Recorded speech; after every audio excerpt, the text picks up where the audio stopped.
So ఈ మధ్య మీరు చూస్తా ఉన్నారు కొంచెం కాక్రోచెస్ అనే ఇదిగోండి అని నాకు సుమతి శతకం గుర్తొచ్చింది. అంటే చాలా చిన్నగా కనిపించే క్రిమి కీటకాలు కూడా, చిన్న చీమలు కూడా ఒక బలవంతమైన సర్పాన్ని చంపేస్తాయి అన్నట్టుగా చిన్న చిన్న ఆలోచనలు ఇండివిజువల్ వ్యక్తులు వీళ్ళందరూ కూర్చొని చాలా డివిజివ్నెస్ యాటిట్యూడ్ తో మాట్లాడి దేశం తాలూకు సమగ్రతని బలి చేసేయడానికి ఎప్పుడు శక్తులు సిద్ధంగా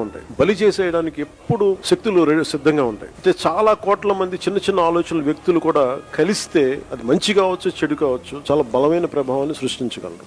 అందుకని ఈ విభజనవాదాన్ని సృష్టిస్తున్నారు. అయితే చంద్రబాబు నాయుడు గారికి ఒక్కటి గట్టిగా చెప్పాలి. అయ్యా చంద్రబాబు నాయుడు గారు, ఇప్పుడు ఉన్నది జెన్ జీలో ఉన్నాం, జెన్ ఆల్ఫా కూడా వచ్చేసింది. నువ్వు గన ఈ మాదిరిగా తప్పు చేసినాక ఈ మాదిరిగా ఇబ్బందులు పెట్టే కార్యక్రమాలు ఒప్పుకోకుండా ఇబ్బందులు పెట్టే కార్యక్రమాలు చేస్తే కాక్రోచెస్ లేస్తాయి. గుర్తుపెట్టుకో చంద్రబాబు అని చెప్తా ఉన్నా. ఆంధ్ర రాష్ట్రంలో మేము కూడా కాక్రోచ్ అనుకో.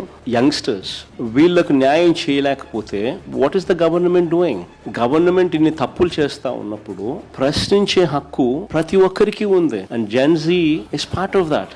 వారి ఆస్పిరేషన్స్ ను నువ్వు గన నలిపేస్తే నిర్దాక్షిణ్యంగా ఆటోమేటిక్లీ కోట్ల మంది కాక్రోచ్లు వస్తారు. అందులో ఒక జగన్ కూడా ఒకడవుతాడు. అంతే తప్ప నుంచి everybody is a cockroach who's going to fight for the justice.